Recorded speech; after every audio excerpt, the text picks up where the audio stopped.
boa noite, boa madrugada. Meu nome é Sidney Martins, professor de língua portuguesa aqui do LAC Concursos, o maior site de videoaulas do Brasil, quiçá das Américas. Então vamos parar de enrolação, vamos direto ao ponto. Hoje a nossa primeira aula, nós vamos trabalhar a parte de classes gramaticais. Qual é o intuito? O intuito é o seguinte, em toda prova de concurso público, você tem normalmente 40%, 30% de análise textual e 60% ou 70% de análise gramatical. Então, você tem de estudar gramática. Detalhe, para você conseguir fazer uma análise textual, antes você tem de fazer uma análise gramatical. E quando a gente pega esse conteúdo gramático e pergunta, por exemplo, para um aluno qual é a matéria que mais cai, ele, sem sombra de dúvida, já responde. É a análise sintática.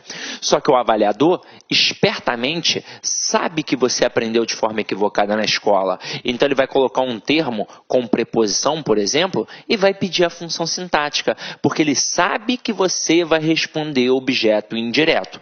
Mas, na verdade, a análise nunca foi sintática, ela sempre foi morfossintática. Então, eu primeiro tenho de ver a quem aquele termo está ligado morfologicamente, a quem ele está ligado gramaticalmente, para aí sim poder classificar sintaticamente. Tanto é que um termo com preposição sempre tem dentre as opções objeto indireto e complemento nominal. Por quê? Porque o objeto indireto sempre tem preposição, assim como o complemento nominal também sempre tem preposição. Mas se o aluno se ligar que o objeto indireto está ligado a um verbo, e detalhe, não é qualquer verbo, é um verbo transitivo indireto, e o complemento nominal está ligado a um nome, não já facilitou a vida? Já, não já?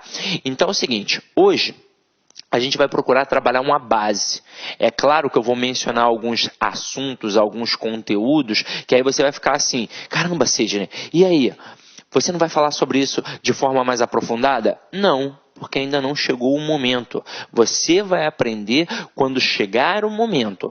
E algumas coisinhas aqui que não tiverem muita importância, eu já vou fazer uma reflexão e chamar a sua atenção para isso. Afinal de contas, a gente não vai fazer um curso de letras.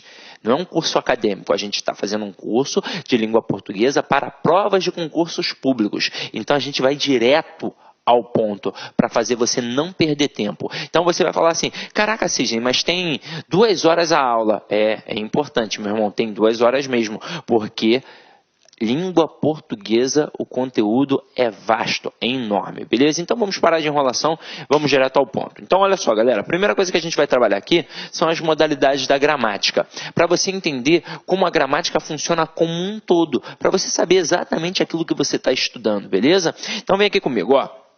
Eu tenho 5 campos a serem estudados, consequentemente eu tenho 5 modalidades. E aí a gente vai pontuar aqui, isso aqui, tópico por tópico, beleza? Então vem comigo, ó.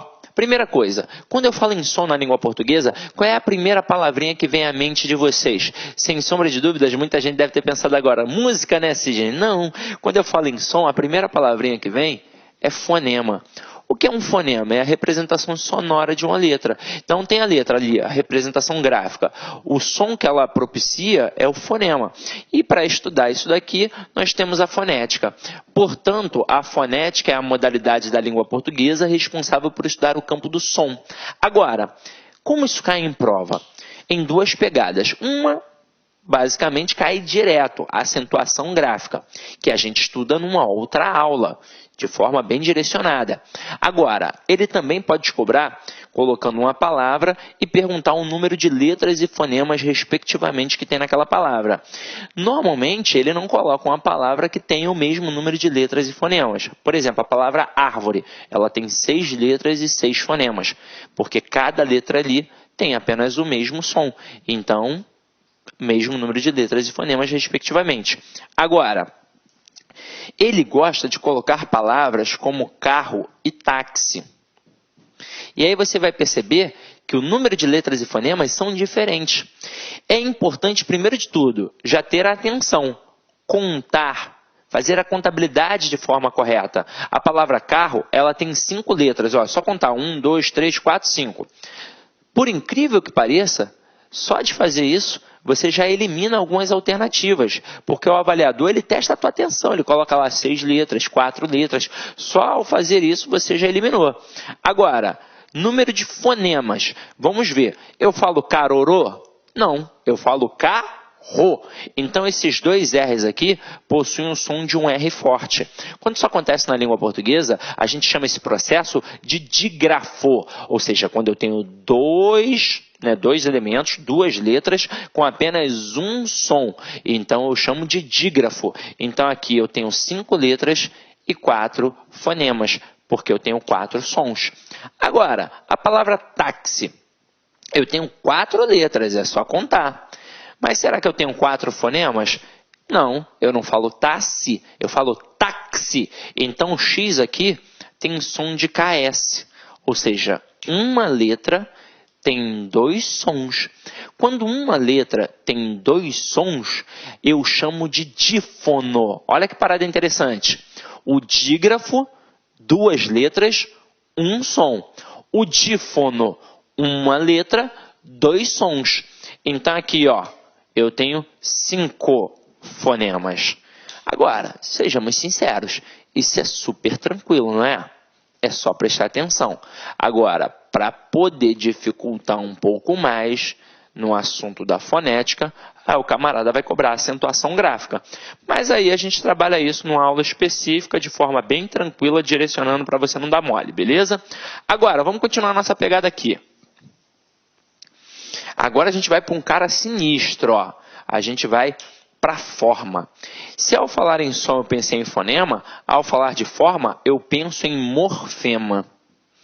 E aí lembra que eu falei que a análise textual começa na análise gramatical? Tudo começa nesse camarada aqui. O morfema é a menor unidade significativa de uma palavra. Então, antes da palavra, existem o morfema, ou seja, a palavra pode ser dividida em partes menores. E por que eu consigo? Porque cada pedacinho ali é um morfema, porque cada pedacinho ali atribui uma significação. E ao pensar em morfema, eu penso em morfologia. Aqui está uma matéria importante, né? Uma modalidade. A morfologia, ela é responsável por estudar o campo da forma.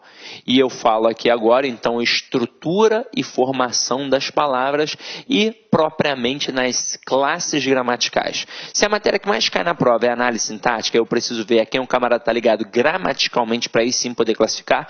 Eu ouso dizer que se você não sabe morfologia, se você não sabe identificar uma classe gramatical, você não sabe nada em língua portuguesa. Agora, a nossa aula de hoje, ela é bem magética. Eu não vou fazer como você aprendeu na escola. Eu não vou trabalhar classe por classe. Eu, na verdade, vou pegar todas as classes e vou mostrar como elas se relacionam entre si, para você entender o processo não só morfológico, mas também sintático. Essa relação que elas possuem entre elas, beleza? Então, vamos lá. Então, a próxima é o campo do estilo. E ao falar em estilo, eu penso em estilística. Galera, aqui, ó, a gente não estuda a fundo no concurso público. Assim como, com certeza, você não estudou a fundo na escola. Só estuda estilística a fundo quem faz uma excelente faculdade de letras ou então excelente faculdade de direito na parte da oratória. Porque a estilística é a modalidade que funciona como elo entre a gramática e a literatura. Então, tudo que tem de paralelismo, tudo que tem de figura de linguagem, está aqui. Aí você vai falar assim para mim, ué, então eu já estudei, porque eu já estudei figura de linguagem.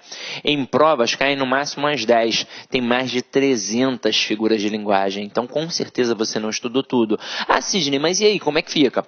O conhecimento básico que a gente precisa daqui, do campo da estilística, a gente joga para cá, ó, para o campo do significado. E isso aqui é importante realmente para a gente. Ó. Quando eu falo em significado, eu penso em ideia, eu penso em sentido. Então, eu vou colocar aqui a palavrinha sema, que me remete à semântica.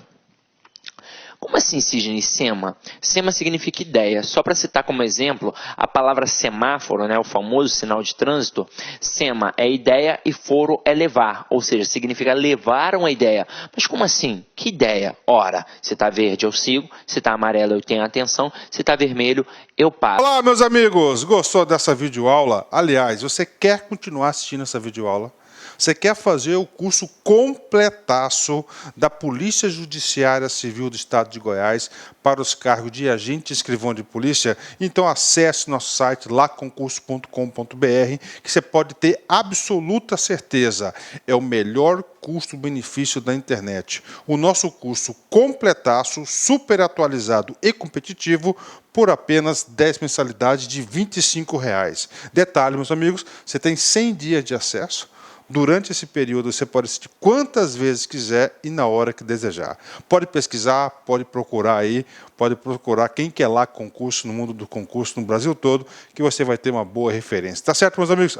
Detalhe, você quer o material de apoio, você quer o PDF dessa videoaula? Então acesse nosso site lá, concurso.com.br, clique lá em materiais, localize o concurso e faça o download gratuitamente desse material. Tá certo, meus amigos? Espero você. Um forte abraço. Tchau, tchau. Clique lá.